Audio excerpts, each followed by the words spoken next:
Okay, तो हम 7th question के ऊपर थे। तो एटीए 1997 एंटी टेररिज्म एक्ट 1997 में आपको जो है वो आर्म फोर्सेस से क्या मुराद है या आर्म फोर्सेस का क्या मतलब है। अब उसमें उसने 4 ऑप्शंस आपको दिए हुए हैं। अगर आप सेक्शन 2 देखेंगे तो उसमें बड़ा क्लियरली मेंशन है कि आर्म फोर्सेस से क्या मुराद है।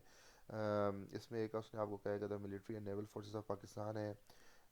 यानी कि आर्म फोर्सेस से मुराद ये है, या फिर the military naval forces and air force of Pakistan है, या the military naval forces air forces and reserves of such forces ये है, या फिर या the frontier constabulary frontier corps Pakistan coast guards Pakistan rangers या सिविल आर्म फोर्सेस हैं। अब इसमें देखें एक चीज़, अब दो दो तरह की फोर्सेस हैं, एक आर्म फोर्सेस हैं एक सिविल फोर्सेस हैं, ठीक है। तो यहाँ पे जो इस क्वेश्चन में वो आपसे पूछ रहा है वो आर्म फोर्सेस के बारे में पूछ रहा है। तो आर्म फोर्सेस में आपकी ये 3 आती हैं, यानी कि the military naval forces air forces और उनके जो रिजर्व्स हैं। तो इसका जो करेक्ट आंसर है वो ऑप्शन सी है। लेकिन अगर इसी तरह का क्वेश्चन हो और उसमें आर्म फोर्स की जगह सिविल फोर्सेस हो तो then the correct answer will be option D. तब उस केस में आपका ऑप्शन डी जो है वो करेक्ट आंसर होगा। तो ये छोटी छोटी चीज़ें आपने देखनी है। यहाँ पे आर्म फोर्सेस है, तो आर्म फोर्सेस में of course option C is the correct answer. And if it was civil forces over here then the option D will be the correct answer. ठीक है जी। अब नेक्स्ट क्वेश्चन में चलते हैं। Question number 8 जो है, ठीक है। इन एटीए 1997 एक्सप्लोजिव्स, या एक्सप्लोजिव्स का क्या मतलब है। अगेन सेक्शन 2 में से ही है ये। सेक्शन 2 जो डेफिनेशंस है उसमें आप देखेंगे तो उसमें ये इसकी आपको इसका मतलब बताया गया, इसकी डेफिनेशन बताई गई है। अब इसमें आपको उसने 4 डेफिनेशंस दी हैं। डेफिनेशंस सारी एक ही हैं। इसमें जो सिर्फ इनमें चीज़ डिफरेंट है वो है डेट्स। जैसे एक में उसने एक्ट 4 ऑफ 1887 दिया हुआ है, एक में एक्ट 4 ऑफ 1885 दिया हुआ है, एक में एक्ट 4 ऑफ 1884 दिया हुआ है, और एक में एक्ट 4 ऑफ 1886 दिया हुआ है। तो इसमें आपको सिर्फ डेट का पता होना चाहिए, बाकी ये डेफिनेशन अगर आप देखें तो सारी एक ही हैं। एनी बॉम्ब ग्रेनेड डायनामाइट और explosive substance capable of causing an injury to any person or damage to any property and includes any explosive substance as defined in the Explosive Act 1887। अब ये मतलब 4 उसने डेट्स दे दी हैं, बाकी definition वही है। तो इसमें जो करेक्ट डेट है वो आपकी 1884 है। जब आप इस सेक्शन को रीड करेंगे, सेट को रीड करेंगे सेक्शन 2 को, तो उसमें आप देखेंगे जो करेक्ट डेट है वो 1884 है। तो इसमें जो करेक्ट आंसर होगा वो आपका सी है। नेक्स्ट क्वेश्चन की तरफ चलते हैं, क्वेश्चन नंबर 9 की तरफ। अब ये भी एक वर्ड है जो इस एक्ट में यूज़ हुआ है, जिसका मतलब आपको आना ज़रूरी है, जिसका मतलब आपको पता होना चाहिए। रिपग्नेंट एक जो वर्ड है वो यहाँ पे यूज़ हुआ है। उसके 4 आपको ऑप्शंस दिए हुए हैं कि रिपग्नेंट का क्या मतलब है। इन कॉन्फ्लिक्ट, सेम, कंट्रोवर्शियल या सिवियर। तो इसमें जो सबसे क्लोजेस्ट सिनोनिम है वो आपने चूज़ करना है, और सबसे क्लोजेस्ट सिनोनिम यहाँ पे है इन कॉन्फ्लिक्ट। यानी जो रिपग्नेंट के इसका मतलब है कि जो मुनाफी हो। तो ये मुनाफी उर्दू में कह सकते हैं आप मुनाफी, और इंग्लिश में आप कह सकते हैं इन कॉन्फ्लिक्ट, यानी उसके अगेंस्ट हो।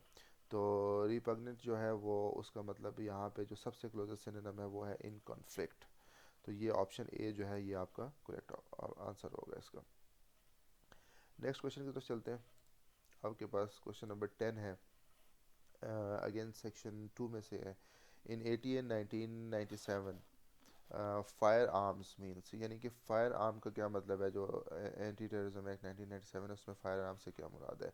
अब इसमें अगेन अगर आप देखें तो डेफिनेशन एक ही है। एनी और all types and gauges of hand guns rifles and short guns whether automatic semi automatic or bolt action and shall include all other firearms as defined in the Arms Ordinance 1965। यानी कि definition उसकी एक ही है सबकी, और लेकिन उसमें dates जो हैं वो डिफरेंट है। तो इस क्वेश्चन को मतलब जहन में रखने का मैंने जो आसान तरीका ढूंढा है वो ये है कि 1965 की वॉर से आप याद रखें, 1965 की जो वॉर थी उससे आप याद रखें कि जो फायर आर्म्स है उसको जो डिफ़ाइन किया गया है आर्म्स ऑर्डिनेंस 1965 में, वो जो है वो करेक्ट आंसर है। उसके अलावा जो 67, 75 और 71 है वो जो है वो आपके पास रॉन्ग आंसर है। ऑल्दो कि 1971 में भी वॉर हुई थी, लेकिन वो अपेरेंटली हम लोग जो है वो उस तरह आप कह सकते हैं कि हमारी विक्ट्री नहीं हुई थी। तो 1997 जो है वो उसको आप इग्नोर कर दें और 1965 को कंसिडर करें, जिसमें हमें हमें ये बताया गया कि हम जो है जिसमें विक्टोरियस थे। तो जो 10th आपका जो क्वेश्चन है उसमें ऑप्शन ए जो है वो that is the correct answer. ठीक है। नेक्स्ट आ जाए, क्वेश्चन नंबर 11 है। इन 80 एंड 1997 फाइन मीन्स, यानी कि 1997 एक्ट में जब भी आपके सामने टर्म फाइन आएगा या जो वर्ड है फाइन आएगा तो उसका क्या मतलब है। अगेन आपको सेक्शन 2 देखना पड़ेगा, उसमें आपको इसने बताया हुआ है।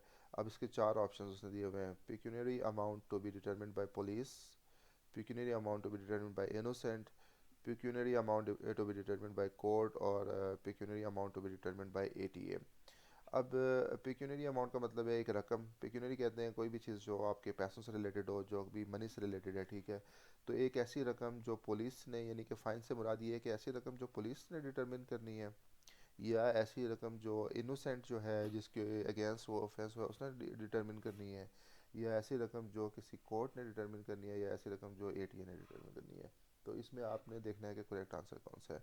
तो आई थिंक ये थोड़ा सा कॉमन सेंस आप इसमें यूज़ कर सकते हैं कि ऑफ कोर्स पुलिस, इनोसेंट और एटीए तो ख़ुद तो ये डिसाइड नहीं कर सकते। तो एंटी टेररिज्म एक्ट कोई चीज़ फिक्स नहीं कर सकता। पुलिस भी ये चीज़ जो है वो डिटरमिन नहीं कर सकती, पुलिस का ये काम नहीं है। इस तरह जो इनोसेंट है वो भी अगर उसको हम ये अथॉरिटी दे देंगे कि वो, या पावर दे देंगे कि वो खुद डिटरमिन करे, तो वो तो पता नहीं कितनी अमाउंट डिटरमिन कर देगा। तो at the end of the day आपके कोर्ट ने ही डिसाइड करना है, सर्कमस्टांसिस देख के, फैक्ट्स देख के, केस के, कि कितना फ़ाइन होना चाहिए या क्या फ़ाइन होना चाहिए। तो इसमें जो करेक्ट आंसर है वो है C. C is the right answer. Okay, then next question is in 80 and 1997 government means. 80 and 1997 में गवर्नमेंट का क्या मतलब है। इससे मुराद फेडरल गवर्नमेंट है, प्रोविंशियल गवर्नमेंट है, या फेडरल गवर्नमेंट और प्रोविंशियल गवर्नमेंट दोनों हैं, जो भी सूरत हो, या फिर इनमें से कोई भी ऑप्शन करेक्ट नहीं है। तो जब इसको अगेन आप सेक्शन 2 को देखेंगे, क्योंकि देखिए ये मैंने आपको बताया कि ये सारी जिसमें ये आपसे डेफिनेशंस पूछ रहा है या मतलब पूछ रहा है टर्म्स के, वो सब के सब सेक्शन 2 में मैंशनड है।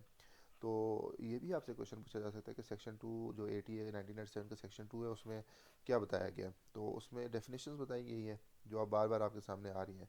तो सेक्शन 2 में ही बताया गया है कि गवर्नमेंट से मुराद फेडरल गवर्नमेंट होगी या फिर प्रोविंशियल गवर्नमेंट, जो भी सूरत होगी, यानी कि या तो फेडरल या गवर्नमेंट जो भी सूरत होगी, आपने इसमें से दोनों में से जो कोई भी हो सकती है, फेडरल भी हो सकती है और प्रोविंशियल भी हो सकती है। तो सिर्फ किसी एक गवर्नमेंट को जो है वो का को एड्रेस नहीं किया गया। तो इसमें जो करेक्ट आंसर है वो आपके ऑप्शन सी है। नेक्स्ट क्वेश्चन पे आ जाए, question number 13। In 80 and 1997 grievous in relation to bodily means. Grievous कहते हैं, आप कह सकते हैं कि शिद्दत को, या फिर आप कह सकते हैं जो चीज़ सीरियस हो, और बॉडीली मीन्स जो आपकी जिस्मानी चोट के हवाले से हो, ठीक है। अब ये दो क्वेश्चन है, क्वेश्चन नंबर 13 और क्वेश्चन नंबर 14 भी अगर आप देखें तो इसमें भी ग्रीवियस का वर्ड यूज़ हुआ है, लेकिन in relation to property use हुआ है। यहाँ पे इन ग्रीवियस जो ग्रीवियस वर्ड हुआ है वो in relation to bodily use हुआ है। तो जब हम बॉडीली की बात कर रहे हैं तो हम जिस्मानी चोट की बात कर रहे हैं, यानी कि उसकी शिद्दत के हवाले से बात कर रहे हैं। और जब हम प्रॉपर्टी की बात कर रहे हैं तो जायदाद के हवाले से ऑफ कोर्स बात कर रहे हैं। तो अब इसमें जब बॉडीली का मतलब में वो कह रहा है कि इसका क्या मतलब है। इन 80 या 1997 grievous in relation to bodily means, यानी कि सीरियस जिस्मानी जो आपकी चोट होगी उसकी शिद्दत को कैसे उससे क्या मुराद है। Any emasculation, any mutilation, any incapacitation, disfigurement और सिवियर हार्म और हर्ट, या फिर ये सारी चीज़ें जो ऊपर मेंशन की हुई हैं। अच्छा, अब इसमें ये जो वर्ड्स हैं इसने जो यूज़ किए हैं इनके मतलब आपको पता होने चाहिए। आई थिंक वो आपको मतलब वैसे भी पता होने चाहिए और इसको समझने के लिए भी पता होने चाहिए। तो अब इसमें जो पहला आपके पास जो वर्ड है इसने जो यूज़ किया हुआ है मैस्कुलेशन, तो इसका मतलब क्या होता है। इसका मतलब ये होता है कि जब आप किसी को उसकी स्ट्रेंथ जो है उसकी ख़त्म कर देते हैं, उसको डिप्राइव कर देते हैं, यानी कि किसी की स्ट्रेंथ को ख़त्म करना। अब इसमें किसी को नामर्द बनाना भी हो सकता है, ठीक है, यानी कि इस तरह से भी उसकी स्ट्रेंथ ख़त्म की जा सकती है। तो क्योंकि हम ये बॉडीली के हवाले से यानी कि जिस्मानी चोट के हवाले से बात कर रहे हैं, तो इमेस्कुलेशन का मतलब है किसी की स्ट्रेंथ को ख़त्म करना। म्यूटिलेशन जो दूसरा है उसका मतलब ये होता है कि किसी को कोई डैमेज पहुंचाना, यानी कि किसी के जिस्म का कोई हिस्सा आपने काट दिया, दैट इज़ म्यूटिलेशन। और फिर अगर आप बात करें इनकैपेसिटेशन की, तो इनकैपेसिटेशन का मतलब होता है माजूरी, किसी को डिसेबल कर देना।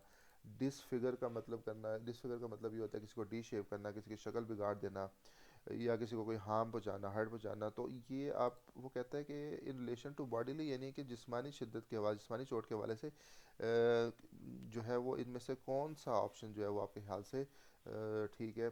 या जिसको सीरियस कंसिडर किया जाएगा।